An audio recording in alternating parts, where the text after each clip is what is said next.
Hey guys, Brent Mail here. People call me the Mailman. I'm a pro photographer traveling around Australia on my little postie bike, finding interesting people who are passionate about what they're doing and telling their stories through my lens. So buckle up and join me on my postie adventures into the unknown.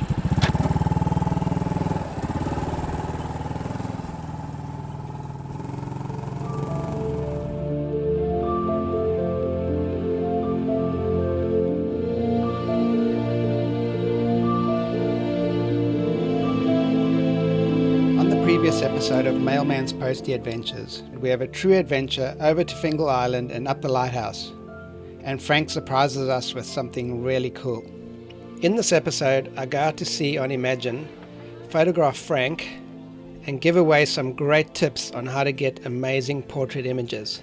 Make sure you watch the lessons learned section at the end. Really excited. Today I go on Frank's boat, Imagine. We're going to go out for a dolphin cruise. Sun's not out, but it's still a nice day, not too much wind, and I'm going to photograph Frank. This is where I get the still image. Okay, postie bike's ready to go, off we go. This is what I love about being on a motorcycle. So much parking available. When everything else is full, there's always a motorbike parking. Love it.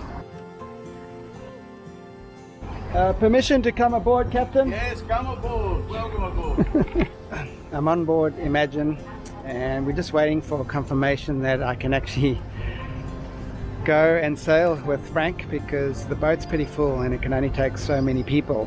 And I just want to see, let's hope, holding thumbs, that I can get on this cruise, go out and photograph him and film what he loves to do, the thing that he created. And we also got Shaki on board, which is Frank's wife, partner. So it should be a fun cruise. It's going to rain later on today and tomorrow and for the next few days. So I really want to get on this one if I can. And there's no wind, except the sun's not out, which I was hoping for. Oh well. That's being a photographer. You got to deal with what you got, the conditions you are given. That's what you got to deal with, and make the most of the situation you're in. And that's what I'm going to do today. So this is what Imagine looks like without anyone on it. Got it all to myself, but in a few minutes it's going to be crowded as hell. So I love seeing and being on things that people have created from nothing. I love it. Yes. Ah, cool. We're on. Oh, good. There's space for me. Good. Oh, excellent. One spot. One spot. How perfect. Okay, perfect. So, welcome to the Port Stephens Great Lakes Marine Park, folks. This is the largest marine park in New South Wales, 98,000 hectares of coastal waters.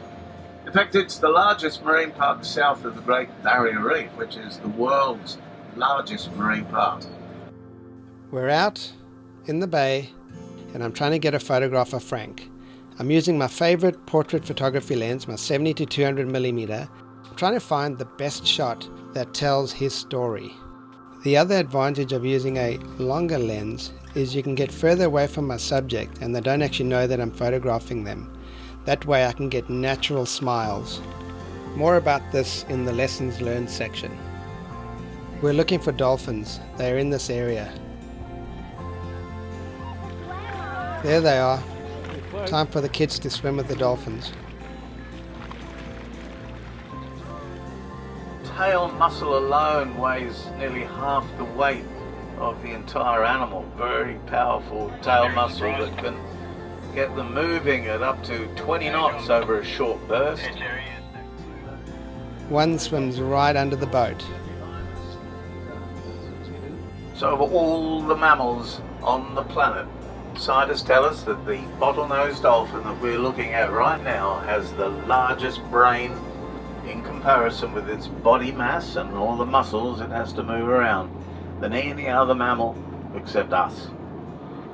Big brain, dangerous Homo sapiens that use so little of our brain, and the bits we do use usually get us into lots of trouble.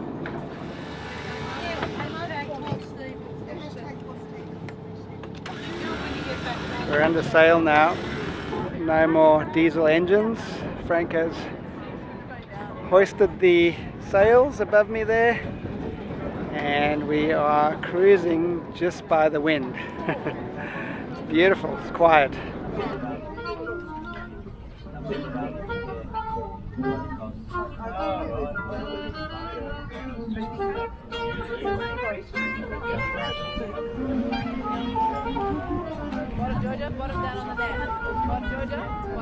Port Stephens, an interesting place because during Federation, when Australia gained its independence from Britain, the states of Australia were looking for a site for the capital, and Sydney and Melbourne were the two premier cities at that time. Neither of them wanted the other to be the capital, so they were looking for an alternative site. Port Stephens was put up by the New South Wales government as their preferred option for the capital. And Walter Burley Griffin, the American town planner who went on to design Canberra, came and lived here and thought this was by far the best place. So did Britain. They thought, because in those days it was seen that you had to defend your capital by ships, naval ships, but of course Canberra became the compromise. Anyone that's ever lived or worked in Canberra knows it's a compromise. Hope we don't have any folk here from the ACT, but oh yes, there is someone. Could you imagine all those politicians living around here? All those big white buildings. But anyway, so that was it. We escaped, and it nearly became the coal loader for the Hunter, the coal loading port for the Hunter, but Newcastle got that ticket, thank heavens. So we've been left pretty much alone, which is how we like it. So our natural assets of our natural environment have gone on to now become well recognised with visitors like yourselves.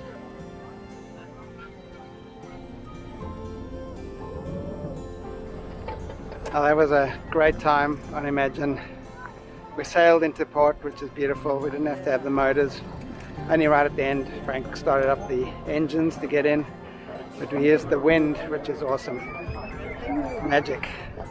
So part of what I'm trying to figure out here is what is the minimum amount of gear that I need to take to get these postie adventures filmed and photographed. So what I've got here is my video camera. I got my stills camera down there.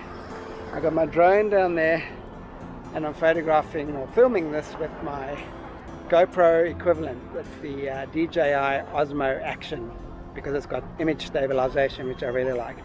But I'm back here, back at my postie bike. I've got to fit all this in my bike in the back.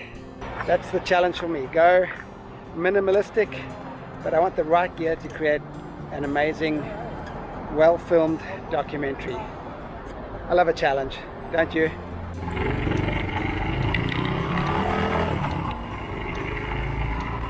Sure enough, the storms roll in the afternoon, and the next few days the weather's bad. In the next episode, I go back out to sea on a sunny day and almost crash my drone into the ocean. I thought in this lessons learned section, I would teach some of the lessons I've learned over many years of photographing many hundreds or even thousands of portrait photo shoots. So let's run through the gear that I use for the best portrait shoots. Well, I love this lens, my 70-200mm lens. Why? Because I can zoom into 200mm and I can get flattering portraits where the background is blown out, it's all blurred. And I can go all the way to 70mm if I'm really close to my subject. And it's still a great portrait lens. It also gives me the versatility to move around Frank's boat and try different angles to make sure that I can get him looking his best. I want to show Frank in the way that I see him doing what he loves. So that's the lens I use. So what settings do I use? I always shoot my portrait photography really simply in shutter priority mode, and I shoot at double the focal length of the lens. So let's just say I'm shooting at 200mm, zoomed in all the way at 200mm. I'll shoot at 1/400th of a second, because that's twice 200mm. And that's Brent's rule. That's my own shutter speed rule. Shutter priority mode, aperture in auto, ISO in auto. and I shoot with the portrait profile for my images. And that way, if the boat's moving around and I'm zoomed all the way in, I can still shoot, my subject's moving, and I can get them tack sharp. Now, I did shoot one or two of these images at 1/200th of a second. Have a look how blurred it is when you zoom in. So I went to 1/400th of a second on my 200mm lens, and that's the way you can capture great portrait photos. But more importantly than the camera settings and the lens that you're using is to get your subject at ease with you so you can capture those natural images. Make sure you click the link below this video and sign up to my email list. I'll be sending out a bonus video for everyone who's signed up. I'm going to run through the mistakes I made on this photo shoot and how I captured the best images. I'm going to analyze the 20 or so images that I thought were quite good and show you why I think they're good and what I was thinking when I captured these images. I'll also show you the hero shot, the best shot of the day that I think I captured of Frank. So make sure you sign up to the link below this video.